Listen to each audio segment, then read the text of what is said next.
Bonjour à tous, bienvenue dans cette nouvelle vidéo. Eh bien, comme vous voyez, je suis à l'aéroport, tout simplement, je suis à l'aéroport de Orly et je m'apprête à aller sur Lisbonne. Je dois en effet aller là-bas pour rencontrer des Français que je connais, quelques Frenchies, et on va aller ensemble visiter les bureaux d'une entreprise. Donc c'est pour le travail, tout simplement. On va aller voir ça et je vous emmène avec moi explorer Lisbonne.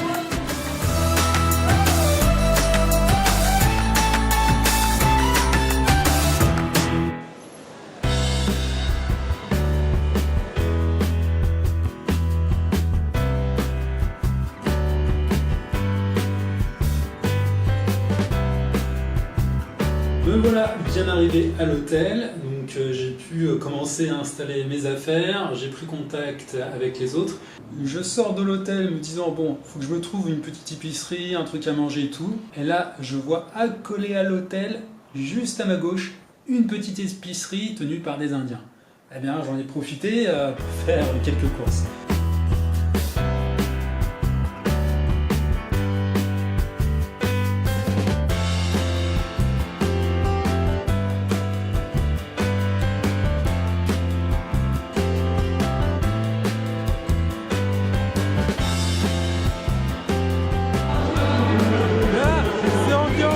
Coupe du Monde, ils sont déchaînés. Comme vous pouvez le voir sur la place, il y a du monde. En fait, il y a une retransmission sur écran géant, donc ils se font plaisir. Ils sont chauds les Portugais. Ça y est, je suis avec l'ami Charles. Ouais, voilà, donc on a essayé de se retrouver, c'était pas évident, au téléphone, avec le son. On va essayer de trouver un resto avec une télé pour que lui il puisse regarder le foot. Hein, parce que ça, voilà. Moi, je suis pas foot, mais lui il l'est. Il n'est pas footeux, mais c'est quand même la Coupe du Monde, alors il faut au moins suivre. Enfin, on est au Portugal, c'est la moindre des choses quand même. Il faut soutenir l'équipe locale. Quoi. Exactement, on va dire ça. Le temps que l'on cherche un endroit qui plaise à Charles, on reçoit un message de Paolo, le troisième compère. Il ne reste plus qu'à le guider lui et sa femme pour qu'ils nous rejoignent. Alors voilà 2 ans que je connais Paolo et il aura fallu aller au Portugal pour qu'on arrive enfin à se rencontrer. Une bonne rencontre suivie par l'ambiance du foot et d'un bon resto. On va en profiter pour préparer nos questions.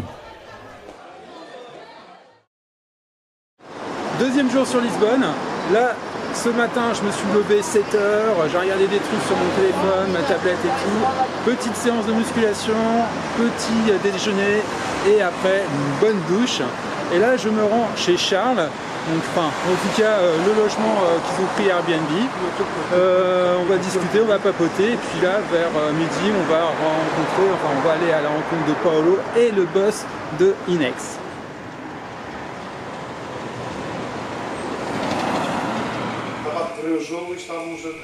La partie travail du séjour commence. Dans la bonne humeur, on rencontre les top leaders et les dirigeants de la société, Evin et Renzo, qui se présentent à nous. S'enchaîne alors un Skype où on a exactement ce qu'on voulait voir. Une démonstration et des explications sur le robot de trading. Là, je peux vous dire que les esprits sont concentrés. Après toutes ces explications, c'est le moment de pause avec un bon repas et on reprend ensuite avec une séance de questions-réponses. Autant vous dire que le portugais, j'y comprends que dalle et mes partenaires s'arrêtent régulièrement pour me traduire. L'expérience, ils savent déjà quel piège éviter pour le networking, pour mettre en péril la société. Escolha a cor. Et voilà, on a droit aux casquettes et au polo. Renovação e Vai lá ficar com saldo. Pois.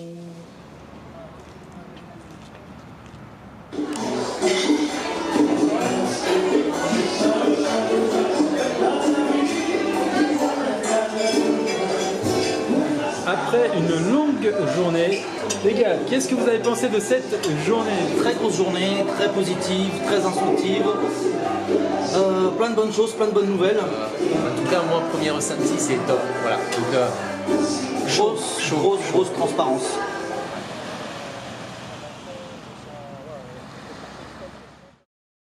Troisième jour que je suis au Portugal, on est mercredi et donc ce matin voilà, je me suis réveillé, j'ai fait quelques courses, notamment m'acheter une nouvelle carte SD pour la vidéo, tout ce qu'il faut, voilà, j'ai vu les petites boutiques à côté de chez moi. Et donc après, j'ai rejoint Charles dans un parc, on s'est pris un Uber pour venir ici, dans cet hôtel. Voilà, on est invité par l'équipe d'Inex à cet hôtel où on va manger. Un petit hôtel 4 étoiles, plutôt sympa, on a une belle vue. C'est vraiment ouais, sympathique. On est dans un quartier un peu plus chic d'ailleurs, un peu plus détaché de la ville. Il y a des belles baraques dans le coin et donc on va se faire plaisir. Ça va? Ouais. Ouais. On y va, manger.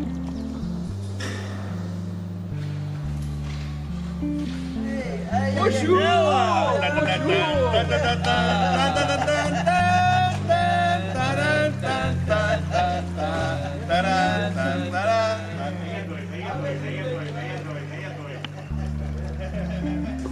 Après, les gens ils vont dire pourquoi tout le temps on fait. Quoi? Ah non, rien. Tu passes ton temps à manger? En même temps, c'est bon, hein, on se fait plaisir.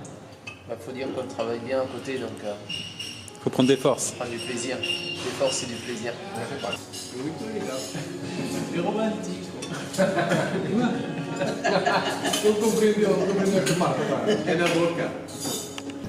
Luis? Hola? Hola. Ça va? Ça va bien. Luis, c'est un passionné de foot et il l'a bien fait comprendre à Charles. Et tous les deux, ils en ont profité pour faire quelques photos. De nouveau chez Inex, ça bosse pour débugger certains problèmes, pour rencontrer des gens de notre réseau. On en a fini pour Inex aujourd'hui et avant de partir, Charles n'était pas très bien, Luis lui a passé un médoc et quand on a voulu repartir, on a dû s'arrêter en vitesse parce que notre ami Charles, il avait besoin de sortir un petit peu ce qu'il avait dans le bide.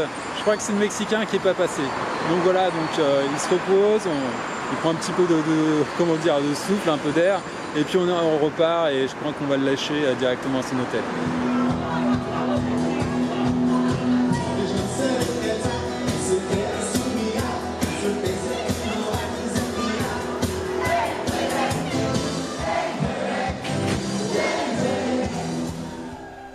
Nous voici dans une halle. Alors le principe est vraiment sympa. Il y a plein de petits restos à l'intérieur. Chacun va chercher ce qu'il veut manger et ensuite on se réunit autour d'une table. J'aime beaucoup ce concept. Autre lieu, autre ambiance. Pour poursuivre la soirée, Luis nous emmène dans un grand bar lounge assez loin de la ville.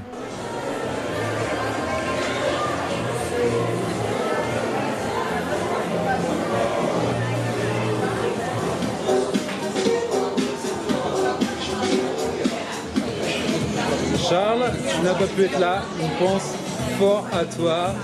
Bonne nuit et puis remets-toi vite. C'est bien dommage que tu sois pas là avec ce qui t'est arrivé là, c'est. Voilà, c'est dommage. Son mon Carlito, ça aurait été bien que tu sois là, mais bon, je crois que tu es légèrement dans le caca, que tu peux pas être là, mais nous on est de tout cœur avec toi, sans être dans ton caca. Carlitos, as melhoras.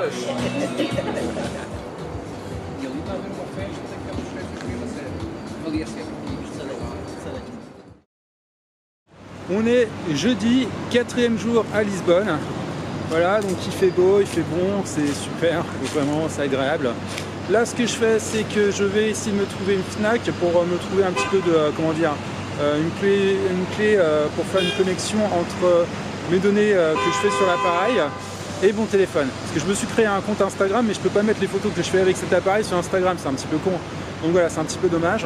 Et ensuite, ce midi, là, je vais rejoindre Charles, Zou et peut-être Paolo et sa femme, je ne sais pas s'ils seront là.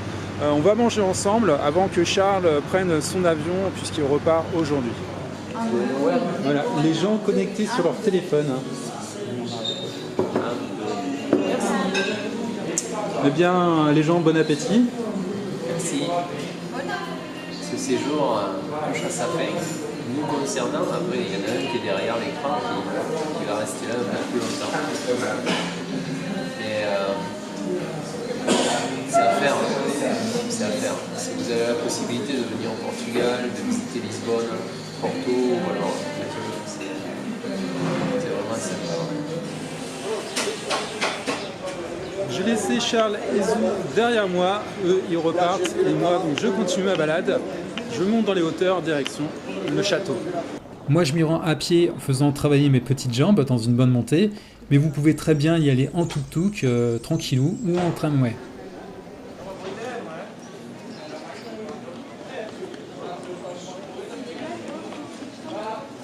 Après une très bonne montée à pied, j'ai bien galéré. Et derrière, comme vous pouvez le constater, une superbe vue de la ville avec des bateaux, la ville, le centre-ville.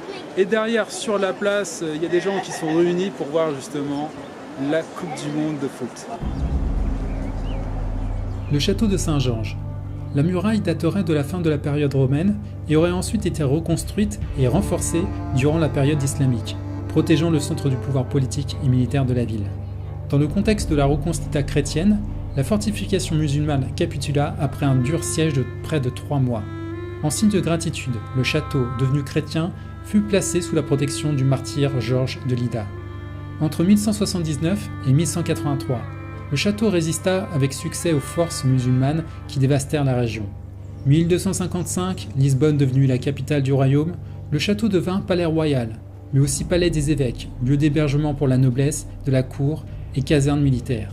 Sur le plan militaire, il fut mobilisé durant les sièges des Castillans au XIVe siècle. Son rôle comme palais royal s'est terminé au XVIe siècle avec l'installation de la famille royale dans un nouveau palais. Il fut alors utilisé comme caserne, puis comme prison pendant l'Union ibérique. Entre 1780 et 1808, il sera encore plus tard le siège d'un centre de formation pour les orphelins et les mendiants, avant d'être utilisé comme quartier général par l'envahisseur français. Les différents tremblements de terre au fil du temps ne cessèrent de le dégrader, et c'est celui de 1755 qui aura raison de lui.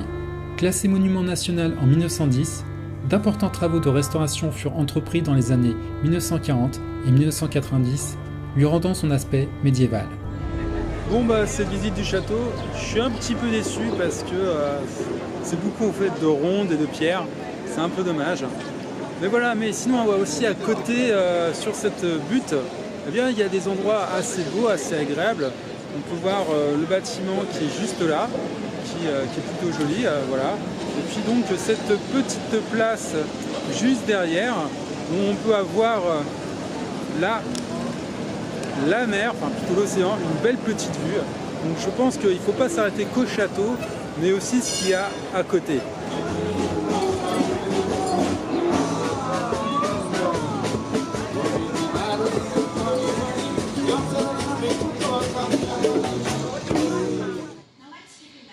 Retour chez Inex, ce soir-là, il y a une présentation d'affaires menée par Luis, et il y a aussi un top leader brésilien, Fernando, qui nous fait un témoignage de son expérience dans la société. Já que eu comprei, agora eu tenho que entender como funciona. E começamos então a conhecer o mercado, a trabalhar em cima do mercado.